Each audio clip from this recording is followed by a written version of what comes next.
Oke, sebelumnya Assalamualaikum warahmatullahi wabarakatuh. Waalaikumsalam warahmatullahi wabarakatuh.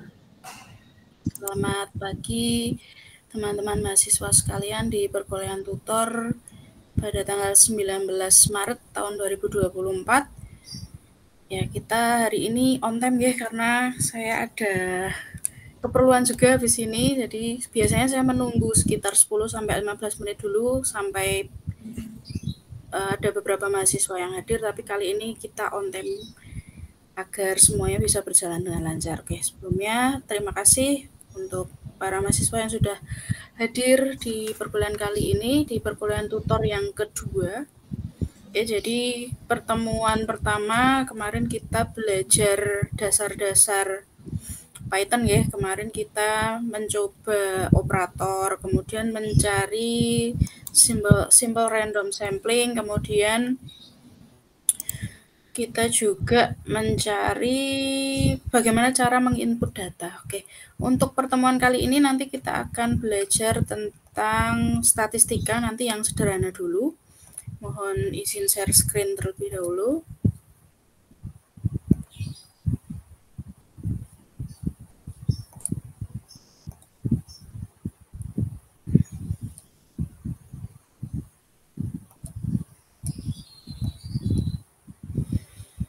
Oke, jadi ini pertemuan kita yang kedua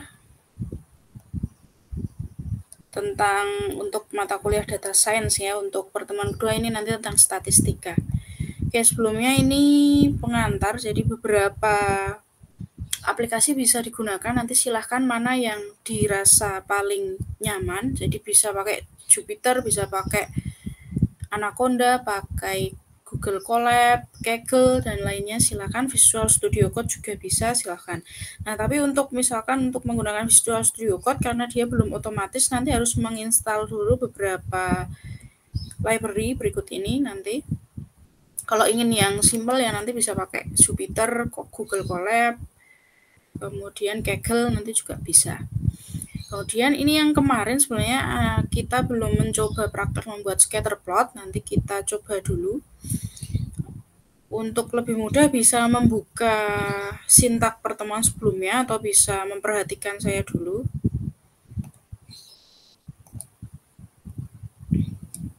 Oke, jadi pertemuan sebelumnya kita memang menggunakan Kaggle nih. Tapi untuk pertemuan kali ini nanti saya akan menggunakan Google Colab, jadi biar variasi, biar teman-teman bisa lebih memahami, tidak hanya aplikasi satu saja yang bisa kita gunakan, bisa yang lain juga. Oke, saya share screen terlebih dahulu.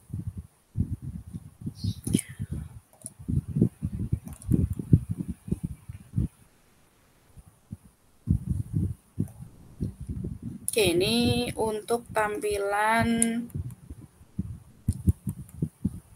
kita sebentar. Oke, ini Google Colab. Sebenarnya sama dengan kemarin kita menggunakan Kaggle, sama persis. Jadi ini fungsinya memang lebih nyaman kalau digunakan untuk tutor gitu ya, untuk pembelajaran itu lebih nyaman karena nanti run-nya itu per eksekusi yang kita inginkan. Kalau Visual Studio Code itu seharus keseluruhan yang kita run. Tapi ya kalau Visual Studio Code nanti keunggulannya bisa lebih nyaman kalau kita menggunakan project yang lebih besar lagi. Jadi nanti tergantung kebutuhan mau memilih apa. Oke, untuk kali ini kita akan menggunakan Google Colab. Jadi ini untuk yang pertemuan kemarin. Ya, jadi kita punya data nilai matematika dan IPA, kemudian kita buat dalam bentuk kolom gini ya. Oke, sekarang kita belajar untuk membuat scatter plot. Scatter plot itu adalah diagram pencar atau diagram sebaran data dari variabel X dan variabel Y. Nah, untuk kali ini kita akan coba scatter plotnya. Jadi ini kalau kita run karena belum ada sintak untuk scatternya, di sini juga belum muncul scatter plotnya. Nah, kalau kita mau buat scatter plotnya, ini tinggal kita menggunakan sintaks ini df. Jadi df itu tergantung data frame kita ya. Kalau kita namai df ya kita df. Kalau yang lain nanti menyesuaikan. Kemudian dot plot dot scatter. Nah, ini X-nya dimasukkan. Jadi sebenarnya ini X ini kalau tidak ditulis gini boleh nggak? Boleh. Tapi nanti outputnya dia tidak ada keterangannya. X-nya itu untuk apa, Y-nya untuk apa. Nah, ini nilai matematika, nilai IPA. Kemudian ini red itu maksudnya saya pengen warnanya itu merah. Ya, kita coba run. Oke, jadi ini tampilannya. Bentar. Nah, ini adalah scatter plotnya. Jadi sebaran data dari yang matematika IPA itu semuanya menyebar. Nah, cara baca datanya gimana? Jadi ini sekitar segini ya, ini 1 pasang, 2 pasang, dan seterusnya. Nah, kalau dilihat ini terlalu menyebar. Nah, dalam scatter plot sebenarnya ini ada kecenderungan data. Bisa kita lihat datanya itu dia berkorelasi positif atau negatif. Kalau positif itu berarti condong ke atas, ke kanan. Kalau negatif berarti condong ke bawah, ke kanan. Kalau yang ini bisa kita kata dia tidak berkorelasi karena dia datanya sangat menyebar. Nah, karena kemarin kita belum belajar statistika, makanya kita belum membahas ini. Nah, ini untuk pengantar kita dalam melakukan statistika pada pertemuan yang kedua ini. Oke, sebelumnya saya jelaskan dulu pengantar untuk statistika.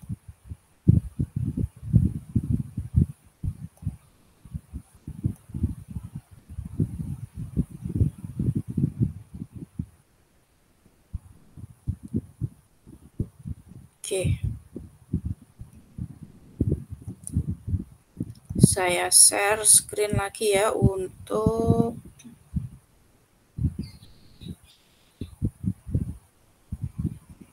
data science kita. Nah, ini.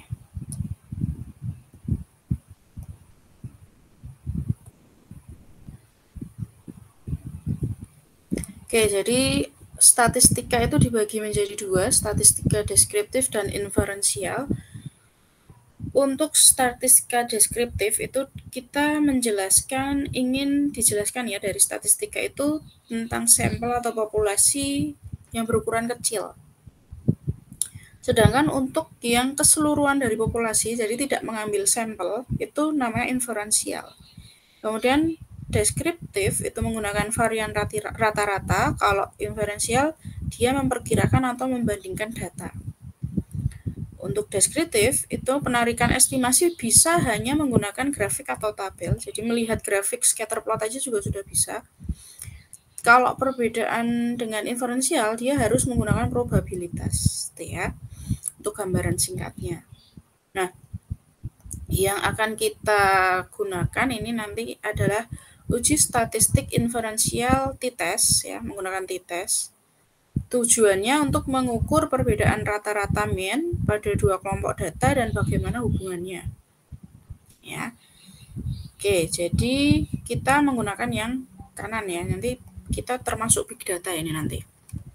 Kemudian untuk studi kasusnya, peneliti ingin mengetahui apakah dua tanaman dengan spesies yang sama akan tumbuh lebat jika keduanya mendapat suatu perlakuan yang berbeda.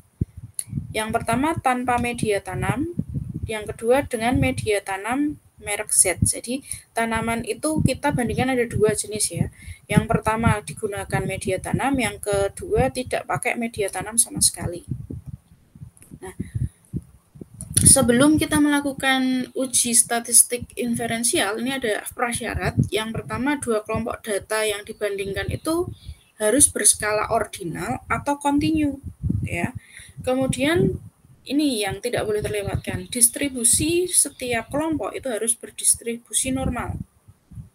Kemudian untuk variansnya harus sama. Yang terakhir, sampel diambil secara acak dari kelompok. Oke, sekarang kita akan membuat hipotesisnya dulu ya yang pertama. Yang pertama, jika tidak ada perbedaan antara dua kelompok data itu H0 diterima. Kalau A diterima atau H0-nya ditolak, itu terdapat perbedaan antara dua kelompok data. Nah, untuk pengambilan keputusannya, nanti P itu harus kurang dari 0,05. Artinya H0-nya ditolak. Ya, H0 ditolak, HA diterima. Oke, untuk caranya ini sudah saya copy, nanti bisa digunakan untuk latihan ya. Kali ini kita akan menggunakan secara bersama-sama. Oke, saya langsung ke Google Colab ya.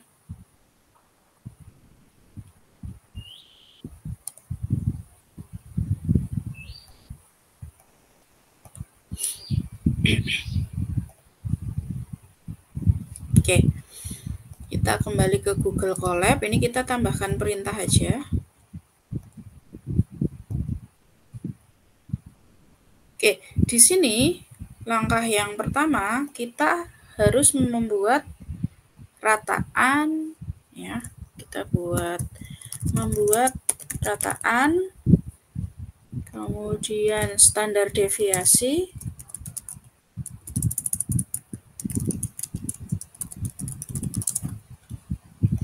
kemudian ukuran sampel dan ukuran sampel dari dua kelompok. Oke, kurang besar ya tulisannya ya, kalau di tampilan ini saya besarkan dulu. Oke. Cara yang pertama adalah kita harus mengimpor dulu apa saja yang kita butuhkan. Oke. Yang pertama, karena kita membutuhkan plot, kita pakai matplotlib. Matplotlib library .pyplot. Nah, as kita namai plt. Nah, ini. Nah, kita dibantu Google Colab nih, suggestion-nya ya. plt. Kemudian kita pakai numpy karena kita nanti mau menggunakan numpy. snp. Kemudian setelah numpy kita pakai scipy.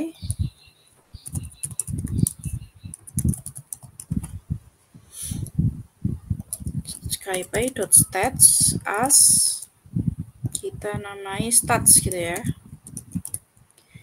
Kemudian terakhir seaborn, kita pakai seaborn.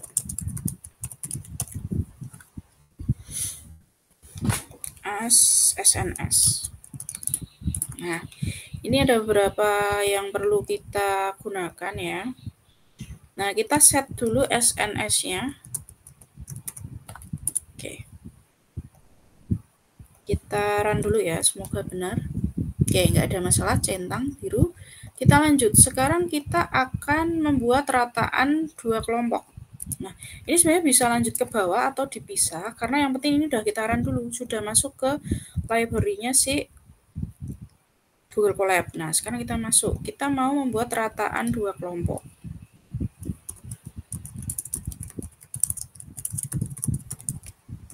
Nah, caranya adalah kita input dulu datanya ya. Misalkan nih kita harus ngeset dulu rataannya berapa. Misalkan kita namai X1. X1 kita berikan 40. Kita tentukan rataannya 40 itu untuk yang tanpa perlakuan. Kemudian X2-nya misalkan kita buat 55, itu yang dengan perlakuan. Oke, setelah rataan dua kelompok, kita buat standar deviasi ya. Menentukan standar deviasi. Nah, standar deviasi ini nanti gunanya untuk kita t-testnya ya. Kita namai SD aja, SD5. Oke. Setelah itu ukuran sampelnya nih, kita mau berapa ukuran sampelnya?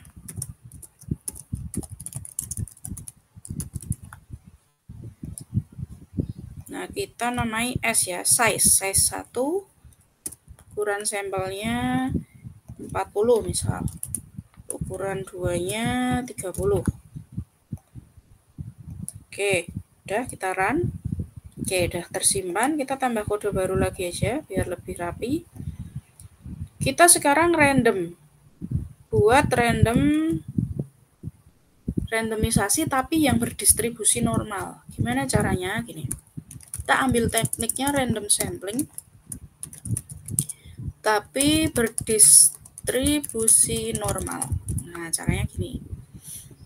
Teman-teman tinggal buat datanya, misalnya tes ya, kita namai tes.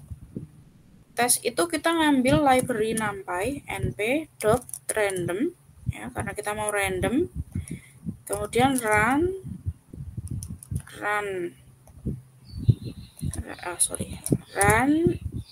n. Kemudian dari siapa? Kita gunakan size sampel yang pertama ya, yang 40. Jadi kita pengen ada 40 yang berdistribusi normal. Nah, kita coba print. Kita print si tesnya. Oke, nah kita udah dapet ini ya. Sekarang coba kita tambah. Caranya gini, plt.plot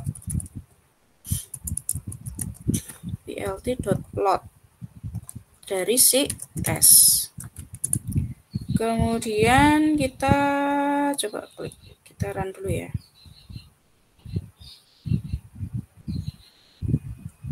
Oke.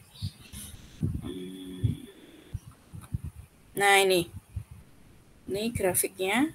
Nah kita bisa juga tambahkan plot yang dari Seaborn. Coba sns.plot displot dari si tes. Kita coba lihat bedanya apa.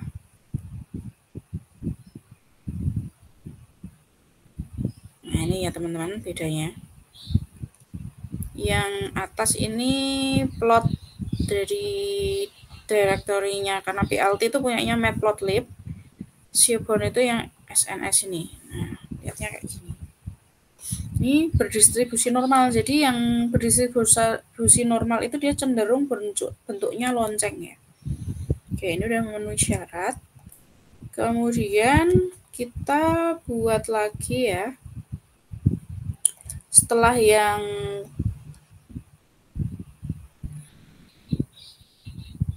membuat distribusi normal, kita buat kelompok data dan batas.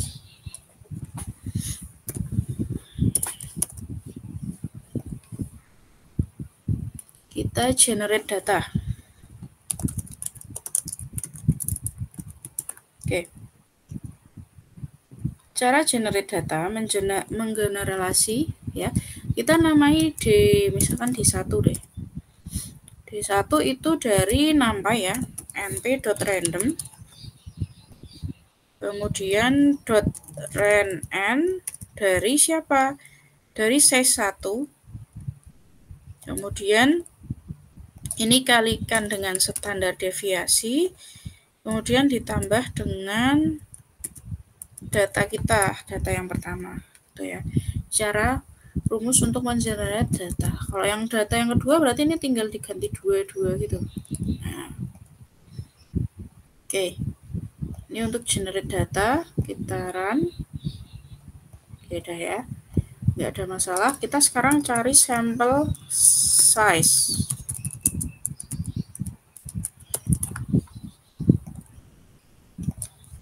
Kita bisa namai kelompok data, bebas ya, mau dinamai apapun, yang penting teman-teman paham. Kelompok datanya itu berarti nanti kita ambilnya dari size 1 dan size 2. Nah, setelah itu baru kita buat batas. Batas ini fungsinya untuk membatasi apa yang akan kita tampilkan ya. Misalkan ini numpy.min, yang minimal dulu, yang paling kecil. Itu kita ambil dari numpy.min. Kemudian, minnya udah ya, harusnya hashtag ini berarti hashtag. Kemudian dari siapa? Dari D1, D2. Oke, ini yang batas atas, batas minimal. Sekarang yang batas maksimal, berarti ini kita copy aja. biar cepat. Oke, ini yang max.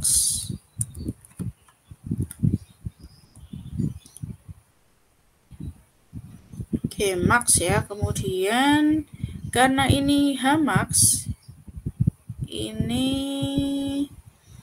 oke, udah nggak ada masalah. Kita coba print batasnya. Taran. Bismillahirrahmanirrahim.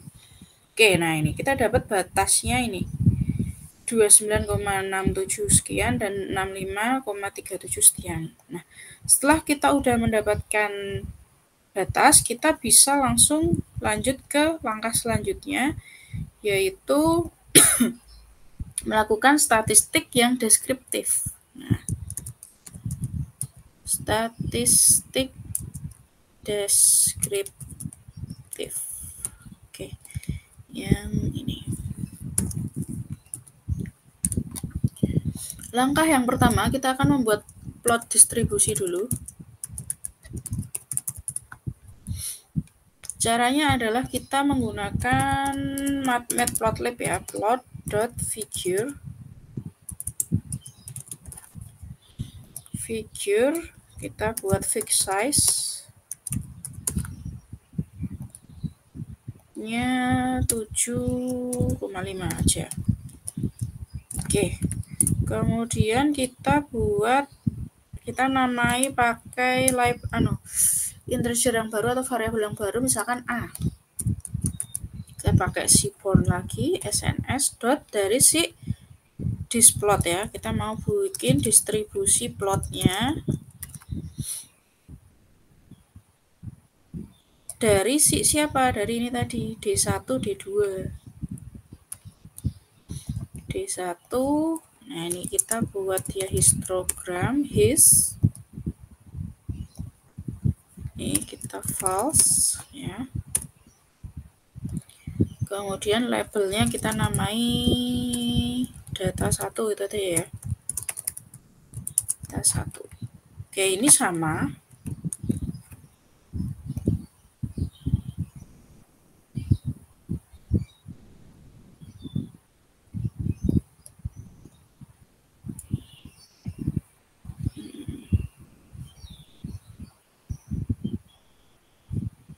Sama, tapi ini D-nya D2.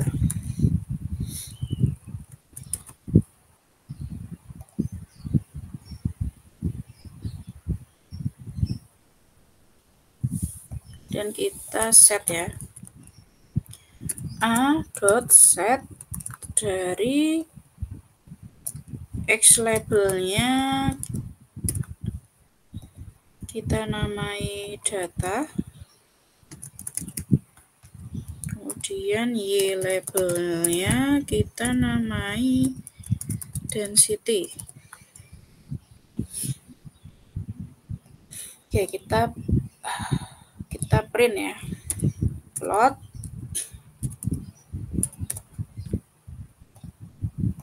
legend. Nah, ini kita mau melihat insight-nya ini. Ini fungsinya untuk melihat insight. Ya, jadi pandangannya nanti seperti apa.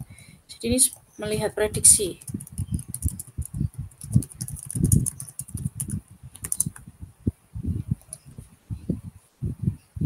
Oke, kita coba run. Bismillahirrahmanirrahim.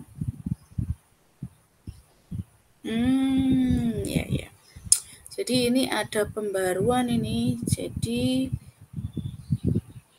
displot ini udah nggak digunakan di sipol. Yang di sini ya.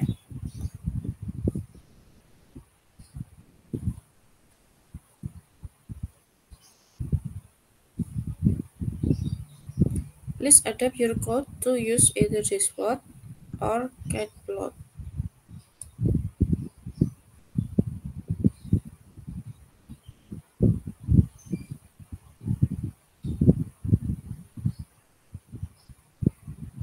Oke, kalau ini gambarnya ya, ini yang aset. Ini juga kalau kita ganti ini namanya catplot.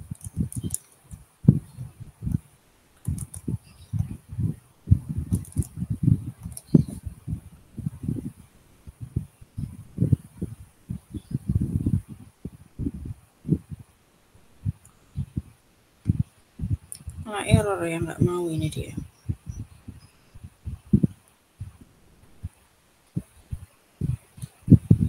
Oke.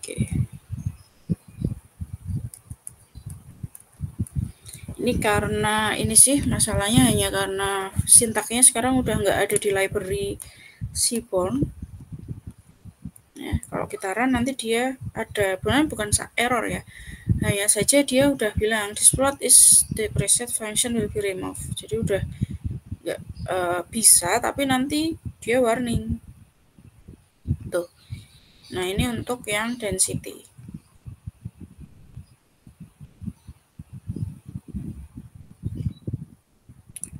Kalau tadi, sebentar kita lihat yang atas. Ini bisa sih ya sebenarnya.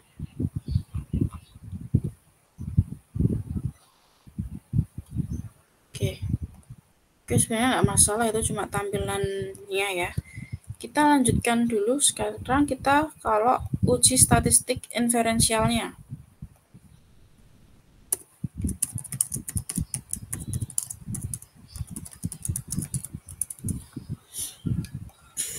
Oke, kita gunakan figure.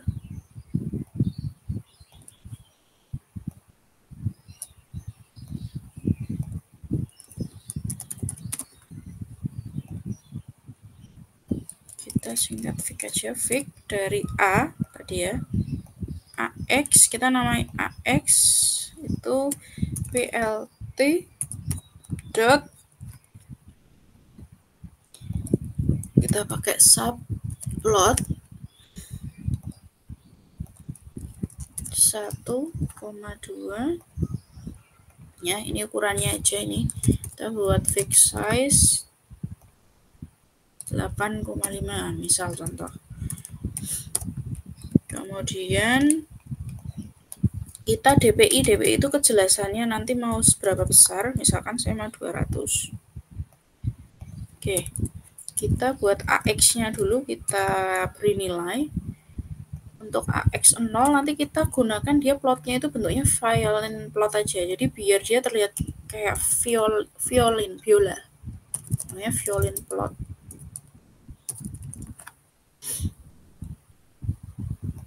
Itu kita ambil dari D1.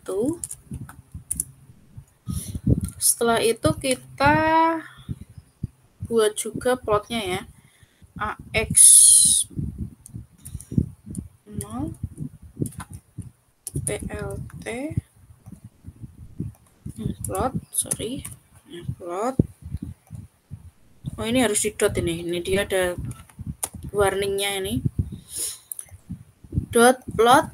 Nah ini 1 tambah dari, kita masukkan rumus np numpy dot random berarti ren r ya, ren n dari siapa, dari S1 size 1 tadi ya, S1 kita bagi 10, kemudian D1,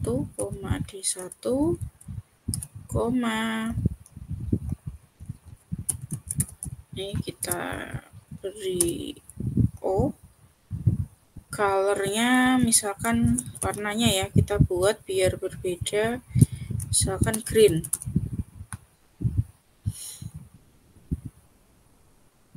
Oke, sekarang yang AX0 dot, kita pakai set ylim untuk batasnya ya, set ylim,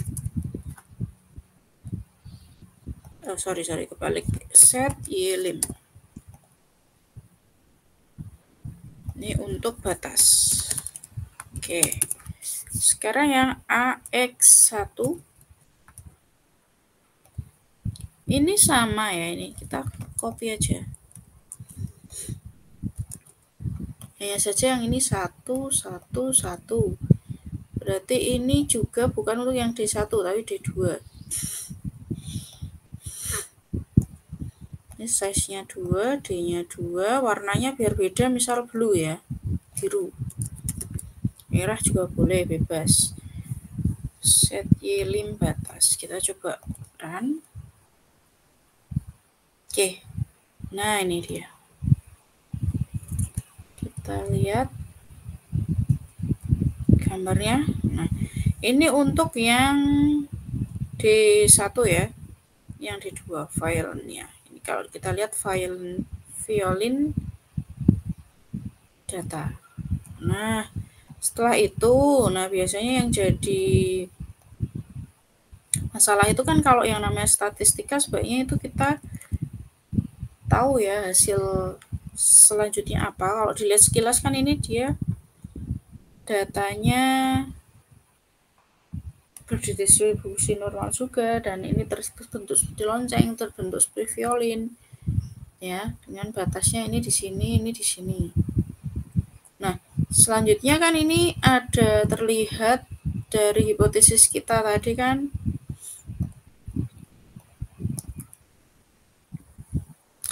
ada perbedaan ya. Nah, tapi bagaimana cara menyimpulkannya? Ini kita bisa menggunakan tes yang berbeda bagaimana? Yang sejauhnya atau uji lanjutnya itu menggunakan t-test ya. Caranya begini. Kita namai T ya. T P stats.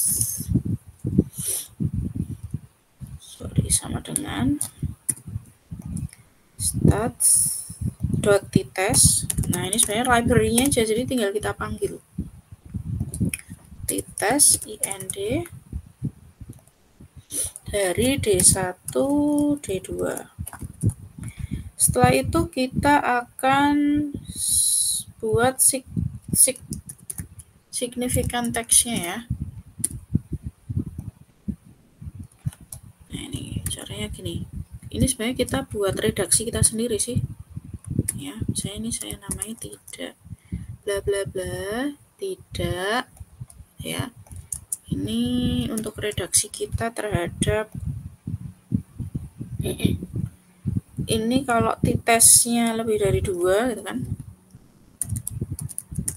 Lebih dari 2 atau kalau kurang dari min 2 itu dia maka signifikan ya. Nah, kita buat plt title.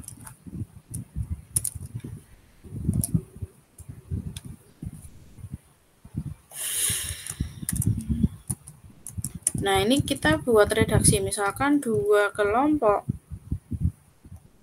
Nih, 2 kelompok ini bla bla bla. Salah, kelompok 2 kelompok bla bla bla ini ya, berbeda secara signifikan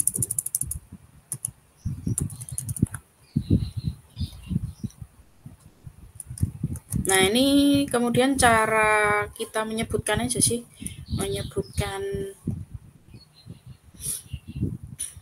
hasil statistiknya. Misalnya kita menampilkan T-nya gitu ya. Kemudian P.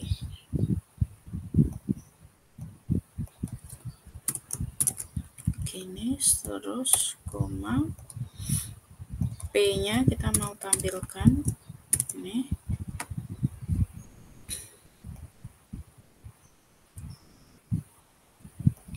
Ini belum selesai, masih kita kalikan atau didot dengan, biar rapi ya, saya taruh ke bawah, format.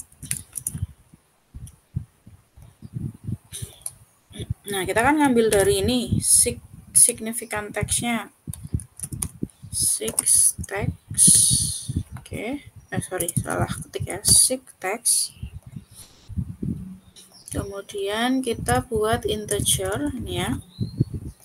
Integernya kalau kita convert ke integer, jadi ini P-nya itu lebih dari 0,5. 0,5 nulisnya gini aja. Langsung titik 0,05. Ini ya. Koma, saya enter ke bawah.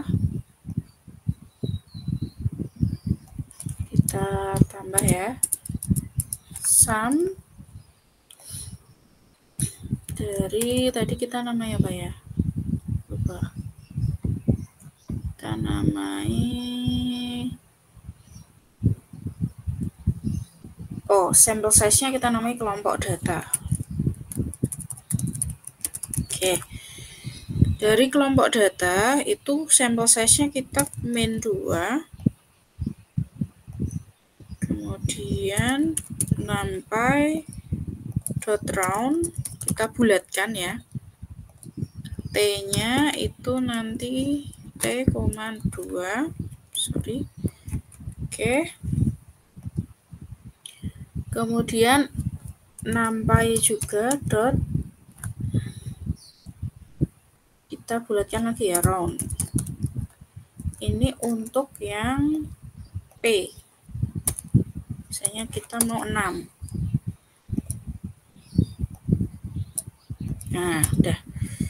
Semoga benar ya. Kita tinggal plt show. Nah, jadi plotnya kita show. Sintaknya itu. Kita coba run. Oh, bentar, ada error di sum. Yang errornya di sini. Kita cek dulu.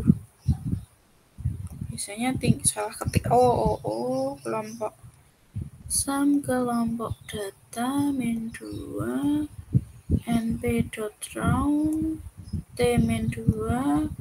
Oh, ini typo np ya. Bismillahirrahmanirrahim, semoga bisa. Masih error. Oh iya, sorry. plt.show. Coba kita langsung print aja, print p. Ya. Run. Nah, alhamdulillahirrahmanirrahim, udah selesai. Ntar ini tapi kosong ya kawan ya. Tapi ini udah terhitung nih. T68 min 0,2. Jadi dua kelompok berbeda secara signifikan. Ntar ini masalahnya ini kosong nih, harusnya enggak.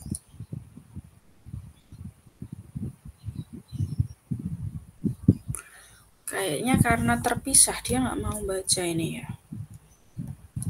Kita cek dulu sintak kita dulu, kita cek ya benar apa salahnya. TP sama dengan stats.tTest underscore ind d1 d2 sig text sama dengan 0 plt.title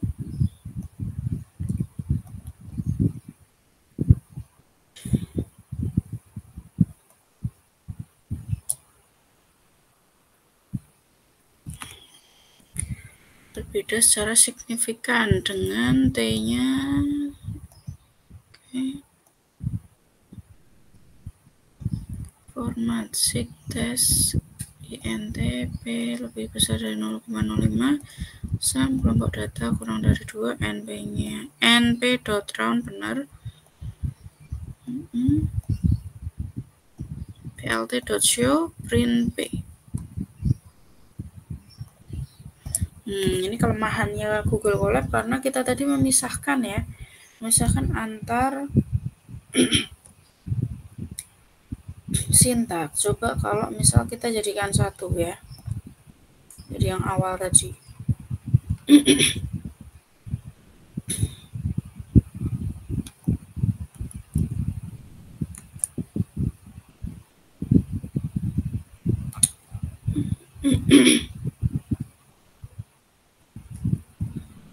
Oke, kalau enggak ini aja deh biar lebih menghemat waktu juga ya. Saya coba menggunakan Visual Studio Code atau CodeSpace saja deh, yang lebih enak kalau saya gunakan itu.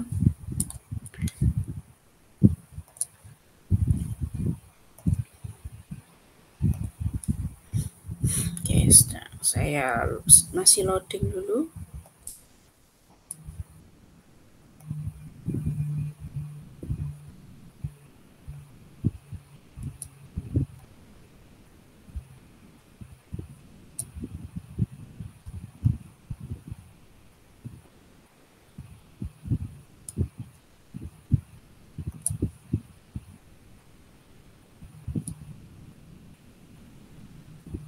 Oke, ini untuk kode space-nya masih loading ya, ini karena memang lebih berat daripada Google Colab.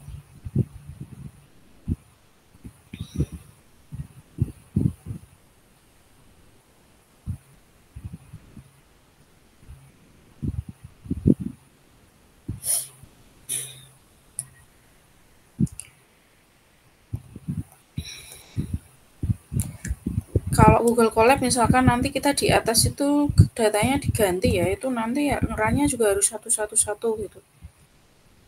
Data science juga ini. Nah ini. Nah kalau di code space ini dari sini kita, saya nggak bisa di zoom ini sayangnya ya, jadi cuma bisa segini. Ini kita bisa pakai Jupyter tapi di sini. Nah jadi nih run interaktif window. Nah ini muncul.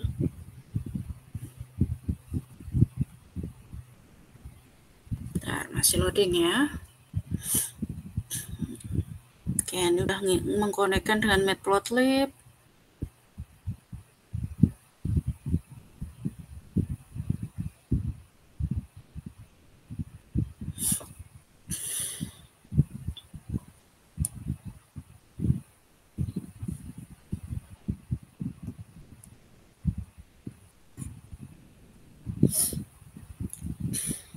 Oke, nah ini udah mulai muncul.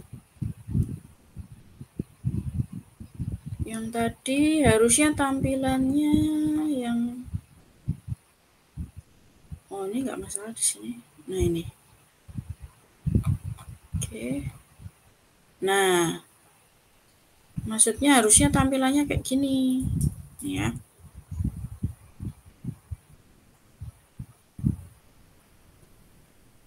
Oke. Apa karena memang kalau Google Colab ya keterbatasannya ini tadi kerannya kan kita per bagian. Yang bisa kita per bagian. Kalau yang ini kan memang dari yang ini ada yang kepanggil dari yang sebelumnya, jadi nggak terlihat ya. Jadi kalau dilihat seperti ini, dua kelompok berbeda secara signifikan, sama ya sebenarnya. Hanya saja plot show-nya tidak tershow dengan baik. Oke. Nah ini caranya.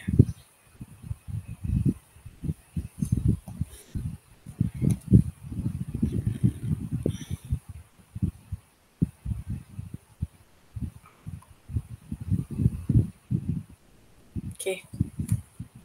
Ini ya caranya untuk kita melakukan statistika, terutama yang inferensial ini yang kita praktekkan.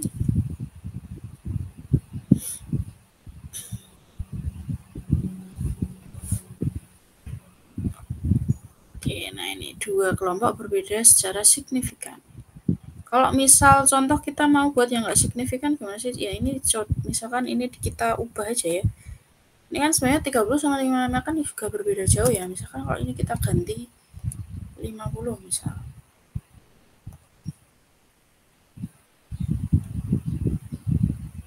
Nah ini. Wah ini masih signifikan ini. Kalau 60 misal.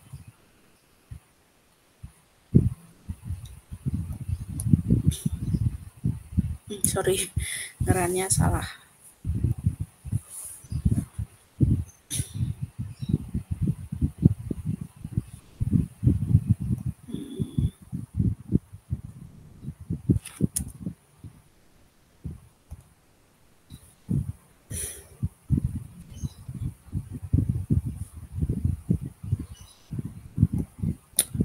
Masih signifikan sih. Coba sampel size-nya.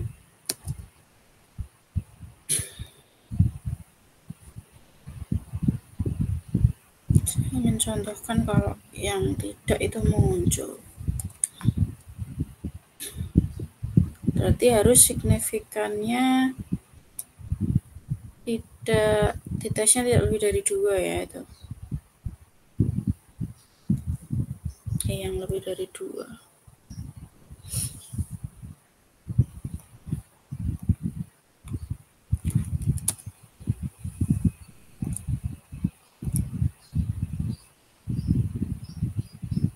Nah ini, dua kelompok tidak berbeda secara signifikan. Sayangnya kecil ya tampilannya ya.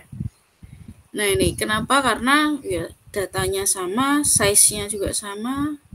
Oh bisa. Tapi kecil ini.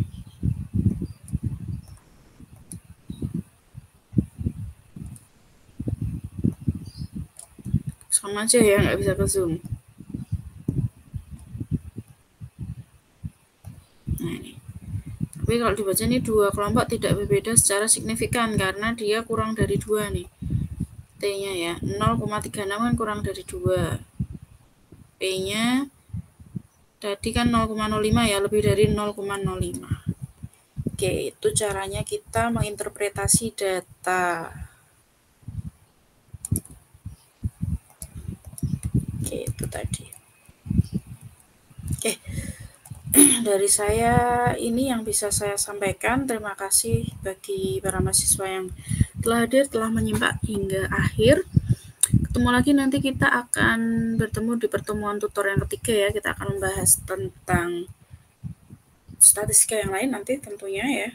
Terutama tentang pra-processing data nanti. Oke, terima kasih. Saya akhiri. Semoga kita bisa bertemu lagi di pertemuan selanjutnya. Karena ini bulan suci Ramadan juga saya mengucapkan mohon maaf bila ada salah-salah. Terima kasih. Saya akhiri. Wassalamualaikum warahmatullahi wabarakatuh.